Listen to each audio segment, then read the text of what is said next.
Bonjour, mon nom est Gilles Farley, je suis un des pasteurs ici à l'Église de Sentier. Et c'est un privilège d'être ici avec vous pour vous partager l'étude que j'ai préparée. Bienvenue à tous ceux qui sont des réguliers à l'Église de Sentier en diffusion et aussi ceux qui nous rejoignent pour la première fois. Si c'est la première fois, eh bien que Dieu touche votre cœur et vous console dans ce que vous vivez. Il y a une seule annonce que j'aimerais faire et qu'on m'a demandé de faire concernant quand nous allons recommencer les célébrations ici au bâtiment. Ce sera le 13 septembre. Il va y avoir une seule célébration à laquelle il va y avoir aussi un temps d'enseignement pour les enfants. Et en même temps, il va y avoir la diffusion de notre célébration comme on l'a en ce moment. Et il va y avoir aussi la diffusion de matériel pour les enfants. Donc, si les parents sont à la maison et veulent que les enfants soient enseignés, eh bien, ils pourront le faire comme ils le font en ce moment. Alors, la semaine passée, j'étais aussi celui qui vous a amené l'étude. Et j'ai amené l'étude sur le passage de l'Épître aux Éphésiens, le chapitre 4, les versets 1 à 16. Et le titre que j'ai donné à cette étude, c'était « L'Église locale 101 ». Alors, il y a un autre théologien, Bryan Chapell, qui lui a donné un autre nom qui revient pas mal à la même chose. Et le titre qu'il a donné à ce passage-là, c'était « Le manuel du propriétaire de l'Église locale de Jésus-Christ ». Et je pense que le verset 4-16 peut nous résumer assez bien ce qui a été enseigné. Alors, je vais le lire et le commenter un petit peu après. « C'est de lui que le corps tout entier, bien coordonné et solidement uni, grâce aux articulations dont il est muni, tire sa croissance, en fonction de l'activité qui convient à chacune de ses parties et s'édifie lui-même dans l'amour. » Donc, selon ce verset, Christ est le chef. C'est lui qui est responsable pour la croissance et l'édification du corps entier. C'est lui qui donne les ressources à son Église, que ce soit des dons qu'il donne à chacun des croyants qui sont membres de l'Église locale, ou bien que ce soit dans les hommes qu'il donne à son Église pour prendre soin de son Église. Comme 1 Pierre chapitre 5 mentionnait, il donne des hommes, des anciens, pour prendre soin du troupeau qu'il a mis sous leur charge. Paul leur rappelle deux responsabilités qui viennent avec ce salut en Jésus-Christ, et c'est de marcher d'une manière digne et, deuxièmement, de conserver l'unité de l'Esprit pour l'édification du corps de Christ, qui est l'objectif de l'Église, que le corps puisse grandir en nombre et devenir de plus en plus à l'image de Jésus-Christ. Aujourd'hui, on va voir les versets 17 à 24 du même chapitre 4. Mais avant, on va remettre ce temps dans les mains de Dieu. Seigneur notre Dieu, je suis reconnaissant d'être ici pour partager ta parole et je te demande que tu sois avec moi, que mes paroles soient justes, que je reflète bien, Seigneur, le texte que tu as mis à l'étude pour ce soir et que chacune des personnes qui entend ce message, soit en direct ou bien en différé un peu plus tard, puisse être béni, édifié, Seigneur, par ce temps d'étude, par la parole que tu nous as laissée entre les mains. Amen. Donc, comme j'ai dit, on va faire les versets 17 à 24 ce soir. Et dans ces versets, Paul nous donne un petit peu plus de précision sur ce que ça veut dire de marcher d'une manière digne de l'appel que nous avons reçu. Au verset 1, il avait dit que c'est marcher avec toute humilité et douceur, avec patience, se supportant les uns les autres. Mais avant d'aller dans le texte, puis même de lire les versets, j'ai quelques questions pour vous et on va voir si le texte répond à ces questions-là. Et la première question, c'est est-ce qu'il y a une différence entre la manière de vivre d'un croyant et la manière de vivre d'un non-croyant? Est-ce qu'il y a une différence entre ces deux-là? Et la deuxième question, c'est suite à ce qu'on m'a partagé récemment. Et ce qu'on m'a dit, c'est que finalement, avec les années, on ne change pas beaucoup. On ne change presque pas. Alors, la question, c'est, est-ce que c'est vrai?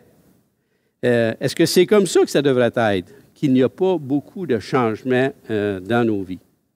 Alors, lisons les versets 17 à 24 pour voir si une simple lecture peut répondre à ces deux questions. Alors, je vais lire le texte. « Voici donc ce que je dis, ce que j'affirme dans le Seigneur.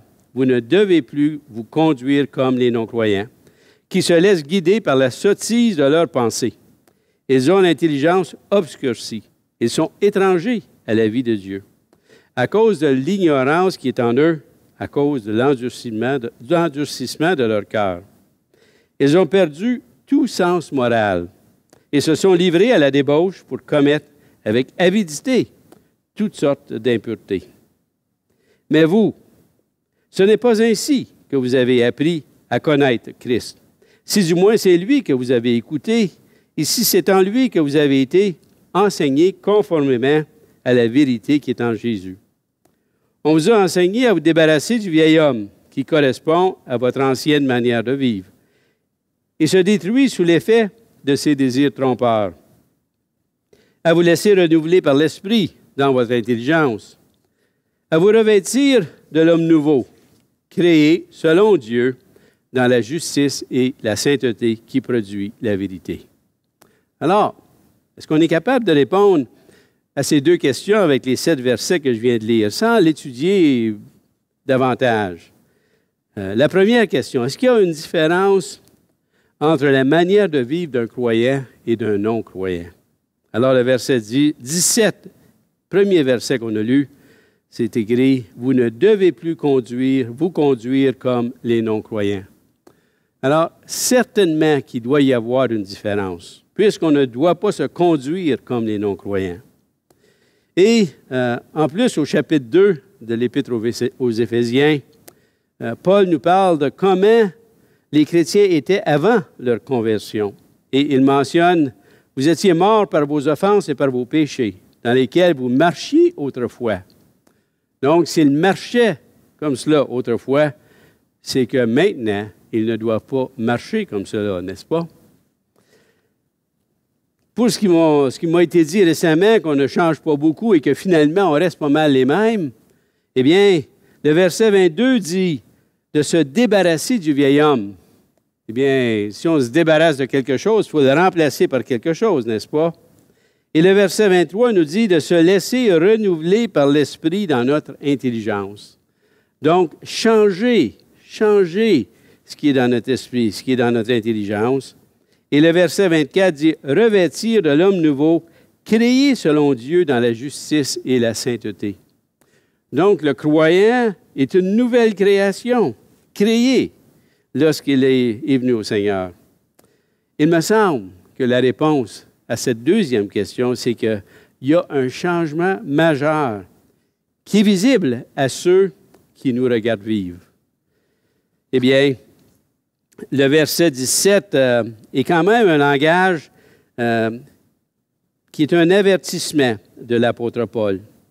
Et dans ce premier verset, cette première partie du verset 17, il dit « ce que je dis ».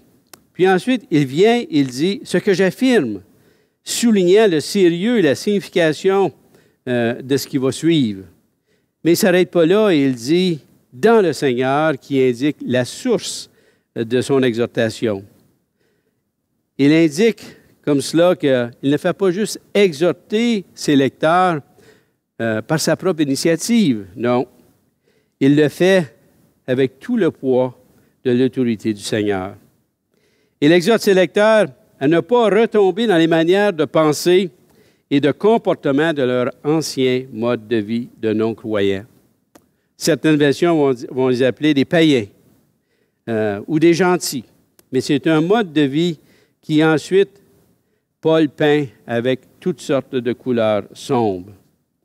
Il dit, guidés, que les non-croyants sont guidés par la sottise de leurs pensées. Imaginez, ils ont perdu le sens de la réalité, tâtonnent avec des trivialités absurdes, avec des questions secondaires, mais vraiment, ils ont perdu une intelligence, une réflexion qui est saine. Ésaïe nous parle de la folie de ceux qui construisent des idoles. Et comme de raison, Ésaïe parle d'idoles qui ont été construites avec du bois, avec de l'or, avec de l'argent. Et à plusieurs endroits, Ésaïe va se moquer des gens qui construisent ces idoles. Et je vais prendre deux versets en réalité, dans Ésaïe 46, juste pour donner le goût de comment Ésaïe traite ces gens. Et dans Ésaïe 46, le verset 5, c'est Dieu qui s'adresse à travers Ésaïe. Et Dieu dit, « À qui me comparerez-vous pour le faire mon égal? À qui me ferez-vous ressembler pour que nous soyons semblables? » Ensuite, parlant de ceux qui font faire des idoles, adorent des idoles, il dit au verset 6, « Ils versent l'or de leur bourse et pèsent l'argent à la balance. Ils paient un orfèvre pour qu'il en fasse un dieu avec un petit dé. Et ils adorent et se prosternent. Ils le portent, ils le chargent sur ses épaules, sur leurs épaules. Ils le mettent en place et il y reste. Il ne bouge pas de sa place, comme de raison. Hein? Puis, on crie vers lui, mais il ne répond pas. Il ne sauve pas de la détresse. Comme de raison, Ésaïe ici parle d'un objet qui est fabriqué et qu'ensuite qu'on adore. Mais ici, ce que Paul mentionne au niveau des sottises qui font partie de nos pensées, il fait référence aussi à tout ce qui prend notre adoration, que ce soit un travail, que ce soit une habitude, même un sport, même un amour pour une personne, peut devenir plus important que notre relation avec Dieu. Et c'est autant de la folie. C'est un passage qui est parallèle à Romains 1, 21 et 22. Je ne le lirai pas, mais c'est à peu près la même chose. Ceux qui se détournent de Dieu, eh bien, se vantant d'être sages, ils sont devenus fous. Ensuite, il dit, ils ont l'intelligence obscurcie. Ils deviennent aveugles à la vérité. Leur état est si déplorable qu'ils ne sont pas capables de saisir la vérité concernant Dieu et concernant l'Évangile. Incapables. Ils sont, comme de raison, étrangers à la vie de Dieu. Ne connaissent pas Dieu, n'ont pas de relation avec Dieu. Ne cherchent pas à vivre comme Dieu lui-même désire qu'ils vivent. Et il donne deux raisons dans ce passage pour ce fait. La première, c'est c'est à cause de l'ignorance qui est en eux, nous dit le verset 18. Selon Peter O'Brien, le point de vue de Paul concernant la connaissance et l'ignorance, c'est un point de vue que Paul a pris dans l'Ancien Testament. Connaître Dieu signifie lui obéir, signifie le reconnaître comme le seul Dieu, être reconnaissant envers Dieu pour la relation que nous avons, qui est là avec nous. Donc, la connaissance est liée à l'obéissance. La reconnaissance est non seulement un élément intellectuel, non, ça a aussi l'obéissance et la reconnaissance. Et de même, donc, l'ignorance est un manque d'obéissance et un manque de reconnaissance. Ne pas connaître le Seigneur, c'est l'ignorer, c'est dire non à ses exigences. Et l'incapacité des non-croyants à comprendre la vérité de Dieu n'est pas une excuse pour la rupture de leur relation avec lui. Le verset nous dit, c'est à cause de l'ignorance qui est en eux. Donc, cette ignorance vient d'eux. Cette ignorance n'est pas le résultat de facteurs extérieurs. Puis ensuite, le verset 18 dit, eh bien, c'est à cause de l'endurcissement de leur cœur.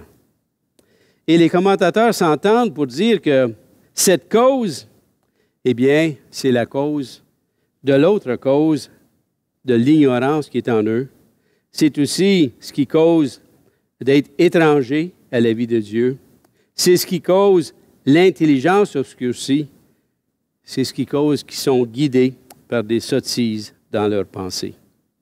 L'ignorance coupable des non-croyants est née de leur rejet, l'obstinité à la vérité de Dieu. Dans le Nouveau Testament, la dureté fait souvent référence à l'entêtement. Et elle signifie que l'immoralité païenne est délibérée. Ils sont coupables pour se détourner de Dieu. C'est le résultat de leur refus délibéré de la lumière morale dont ils disposent dans leur propre pensée. Et Romains, chapitre 2, verset 14, nous confirme cela. Romains 2, 14 dit « Quand les païens qui n'ont point la foi font naturellement ce que prescrit la loi, ils sont eux qui n'ont point la loi, une loi pour eux-mêmes. Ils montrent que l'œuvre de la loi est écrite dans leur cœur, leur conscience en rendant témoignage et leur pensée s'accusant en se défendant tour à tour. » Et un rejet entêté de la vérité de Dieu est le début de la terrible descente vers le mal, nous dit le verset 19. Donc, les non-croyants sont inexcusables pour leur mode de vie. Paul ne parle pas seulement d'un cœur dur, mais il dit ici, à cause de l'endurcissement de leur cœur.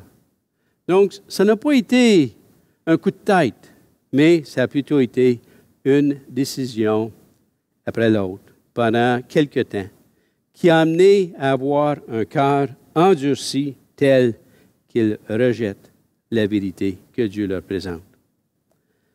Et le résultat, eh bien, c'est qu'ils ont perdu tout sens moral, nous dit le verset 19. Tout sens moral.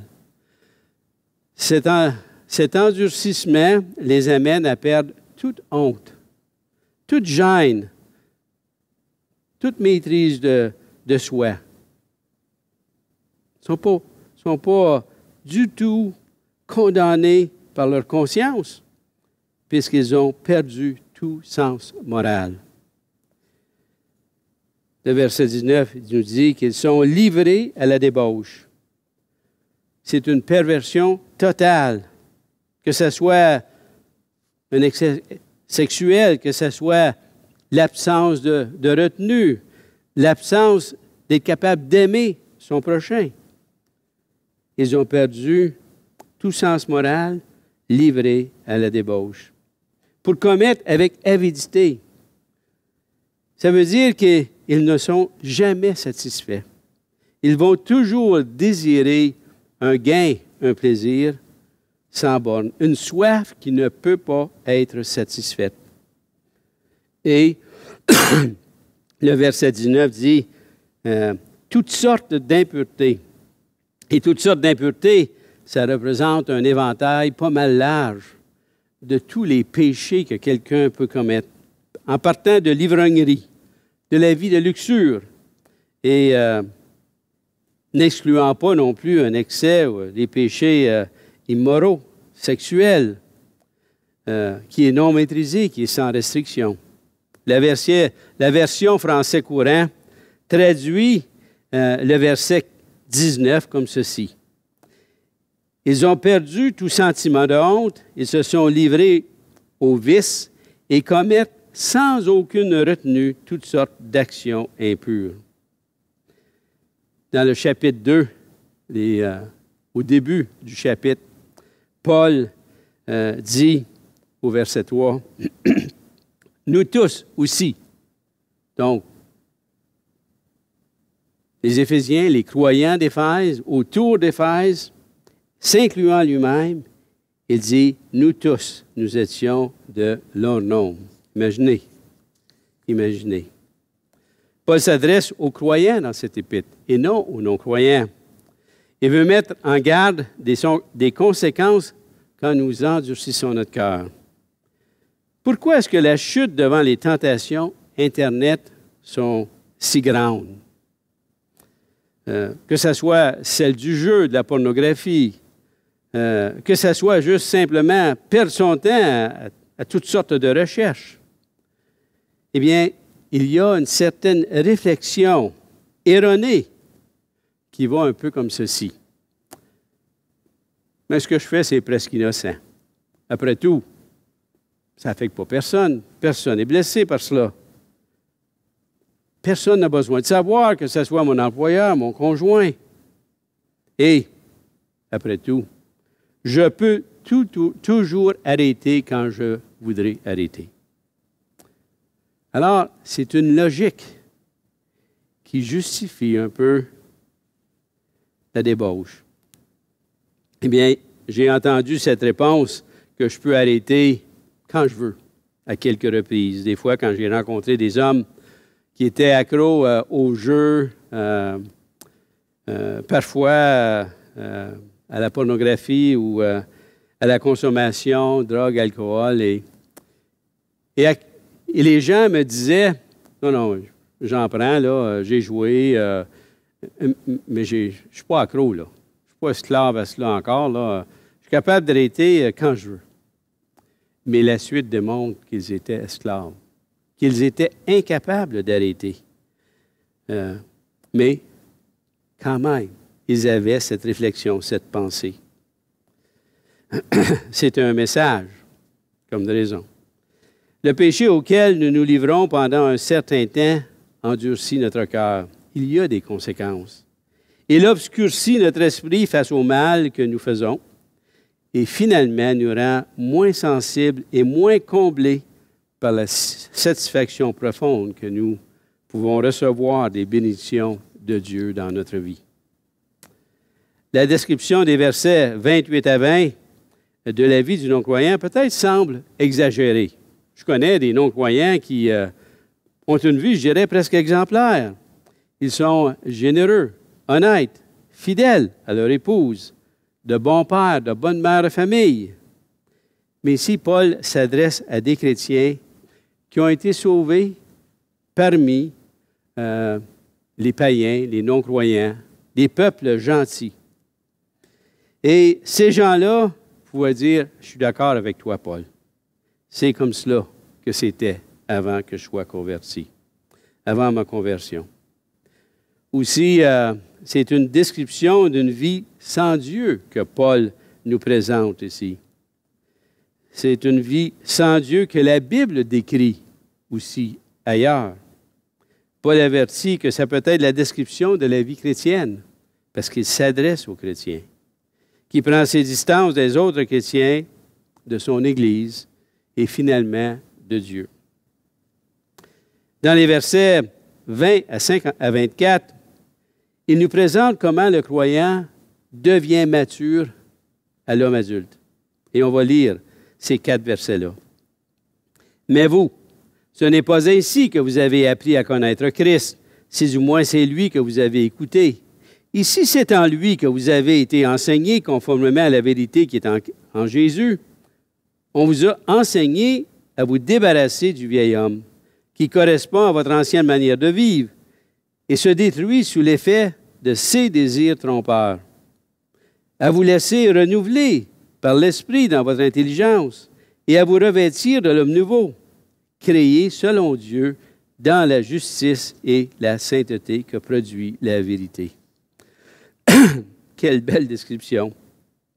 Les versets 20 et 21 prennent l'allure d'une classe. On voit au verset 20, vous avez appris. Ensuite, au verset 21, vous avez écouté. Et à la fin du verset 21, vous avez été enseigné. Et au verset 22, on revient avec vous avez été enseigné. Et là, enseigné à vous débarrasser, à vous laisser renouveler par l'Esprit, à vous revêtir de l'homme nouveau. Et ces 2 premiers versets nous parlent un peu de comment nous sommes venus au Seigneur. Il y a quelqu'un qui nous a parlé de Christ, qui nous a parlé de ma condition en tant que non-croyant, de la condamnation. Et le travail de l'Esprit qui avait été fait en moi a permis que je puisse dire « je crois ». Merci. Mais ça ne l'a pas arrêté là. La personne et les personnes, et même l'Église auquel je me suis joint, a continué de m'enseigner. Et j'ai écouté pendant qu'ils m'enseignaient. Puis ils ne m'ont pas enseigné n'importe quoi. Ils m'ont enseigné conformément à la vérité qui est en Christ. Et on voit un peu un processus qui ressemble à Matthieu 28, 19, où on demande aux chrétiens, allez, faites de toutes les nations des disciples, des baptisants au nom du Père, du Fils et du Saint-Esprit. Donc, quelqu'un est allé. Il a parlé du Seigneur. Il a parlé de leur état de pécheurs condamnés. Il a parlé de ce que Christ avait accompli à la croix. Mais Christ ne nous demande pas d'arrêter là. Et il continue. Il dit, continuez l'enseignement. Continuez l'enseignement afin qu'ils apprennent à observer tout ce que je vous ai prescrit. Donc, ce n'est pas juste la transmission de connaissances, mais c'est la transmission de comment vivre. Et ici, il va donner 3 exhortations.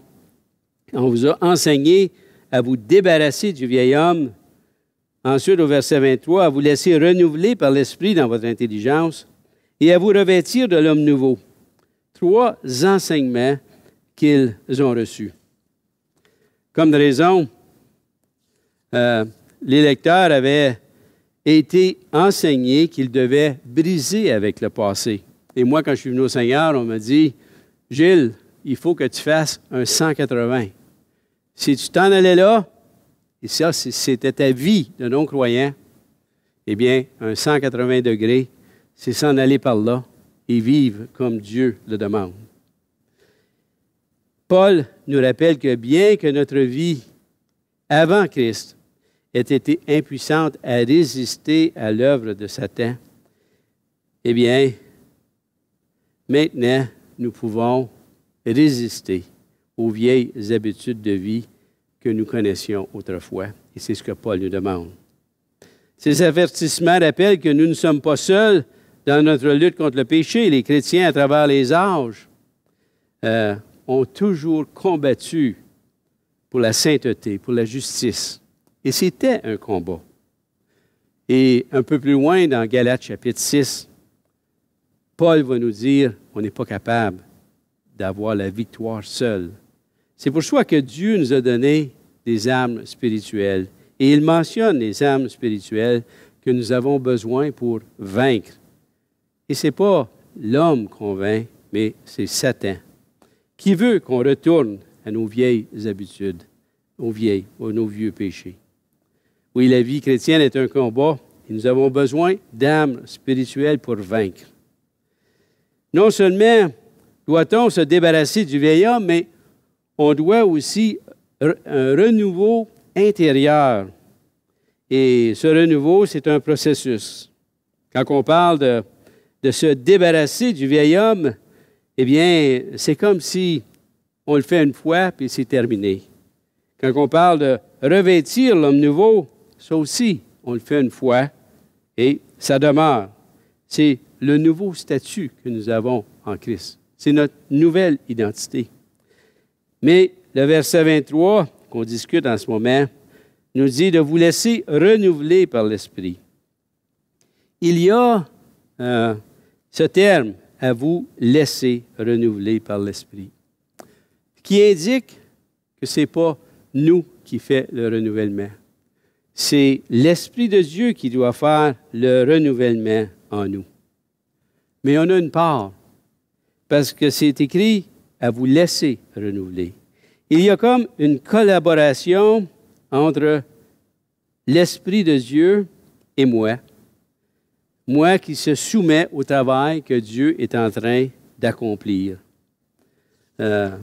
Philippiens nous mentionne un peu ce processus-là, ce processus où il y a cette collaboration.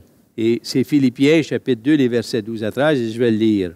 « Ainsi, mes bien-aimés, comme vous avez toujours obéi, travaillez à votre salut avec crainte et tremblement, non seulement comme en ma présence, mais bien plus encore maintenant que je suis absent, car c'est Dieu qui produit en vous le vouloir et le faire selon son bon plaisir.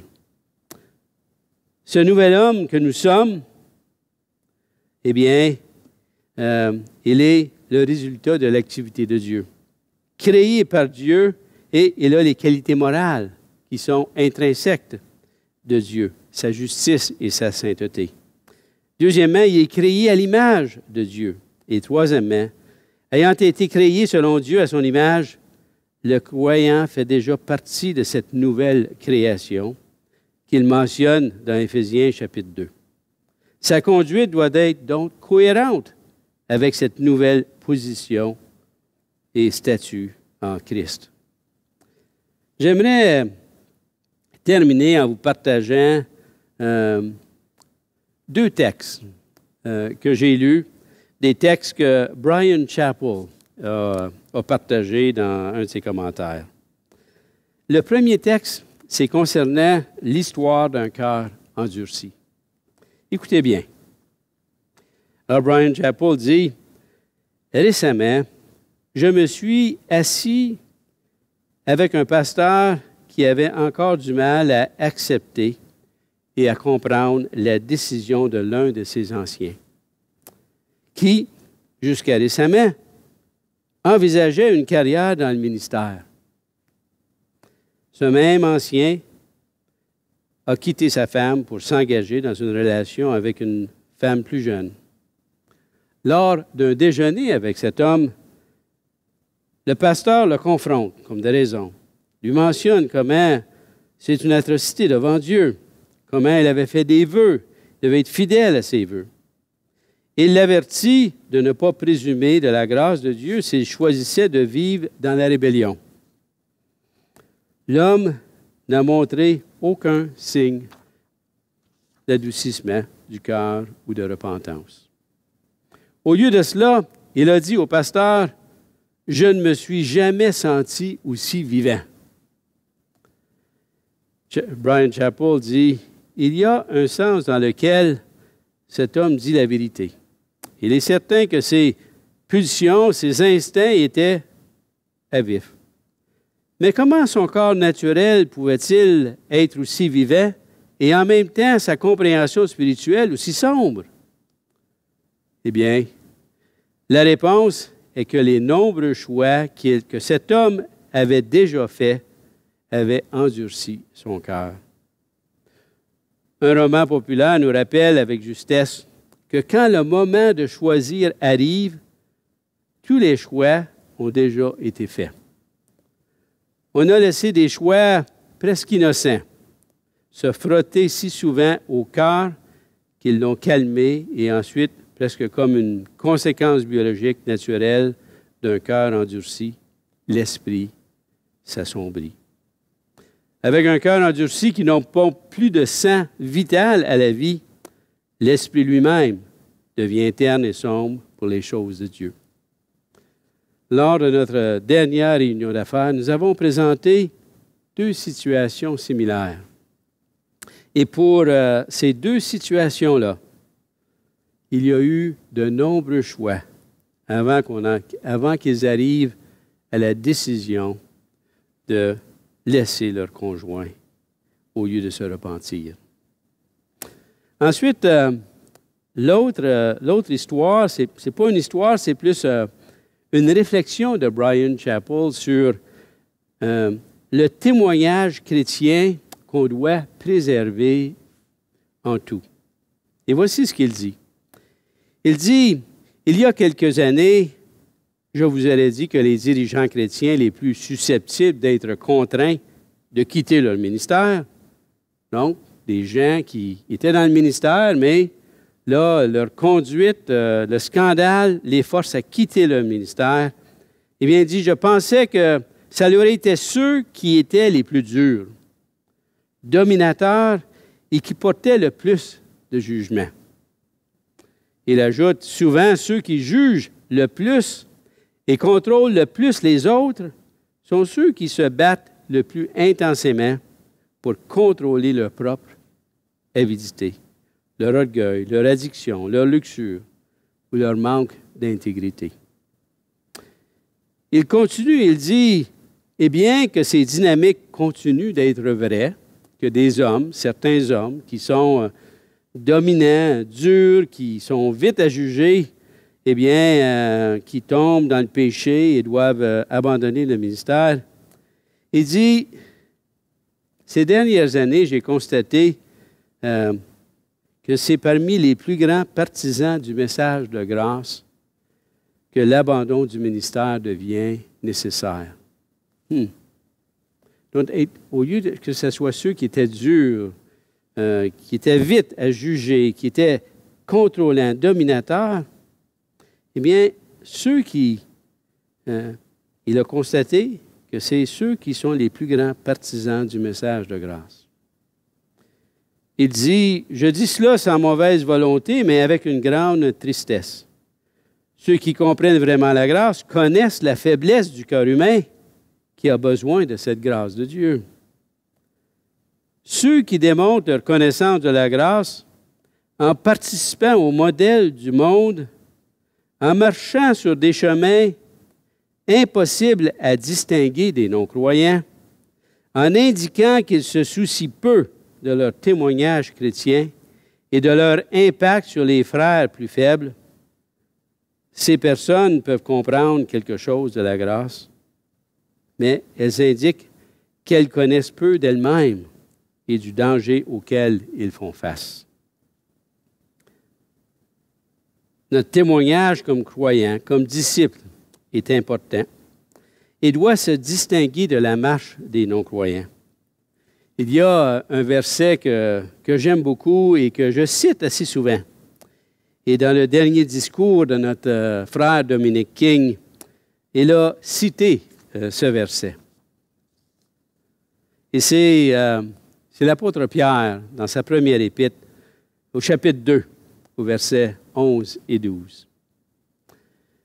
Et Pierre dit, « Bien-aimés, je vous exhorte, comme étrangers et voyageurs sur la terre, à vous abstenir des convoitises charnelles qui font la guerre à l'âme. Ayant au milieu des païens une bonne conduite, ayez au milieu des païens, des non-croyants, une bonne conduite, afin que là même où ils vous calomnient comme si vous étiez des malfaiteurs, ils remarquent vos bonnes œuvres et glorifient Dieu au jour où il les visitera. » C'est un beau passage. L'attitude qu'on doit avoir envers le monde qui nous entoure, y être comme des étrangers, des voyageurs, mais qui aiment les gens qui sont là, mais qui ne veulent pas se faire prendre à voir les convoitises charnelles du monde qui les entoure. Ils gardent une bonne conduite. Et même s'ils sont calomniés, imaginez, le croyant fait du bien à une personne et cette même personne-là le calomnie comme si on était des malfaiteurs. Mais un jour, Dieu va les visiter. Et ce jour-là, eh bien, le témoignage qu'on aura eu servira qu'ils viennent à Christ et qu'ils glorifient Dieu comme nous-mêmes, on le glorifie. Prions, s'il vous plaît. Seigneur Dieu, merci pour ce passage que tu nous as laissé. Merci pour Paul, cet homme que tu as choisi, quelqu'un qui poursuivait les chrétiens, qui les mettait en prison, qui voulait détruire ton œuvre, mais que tu étais allé chercher, Seigneur Dieu, pour sauver, pour avoir un ministère auprès du monde païen. Et quel homme, Seigneur, que tu as utilisé pour nous laisser cette épître, entre autres, mais les exhortations qu'il nous donne. Seigneur, je ne veux pas marcher comme les non-croyants. Je veux marcher comme tu me le demandes. Je veux, Seigneur, me débarrasser du vieil homme. Je veux travailler avec toi, te laisser faire ton travail pour que les mensonges que j'ai accumulés, eh bien, soient remplacés par ta vérité. et que je puisse marcher comme je le suis, une nouvelle créature en toi. Seigneur, que ceux qui entendent ce message soient touchés, exhortés à marcher pour glorifier ton nom. En ton nom. Amen.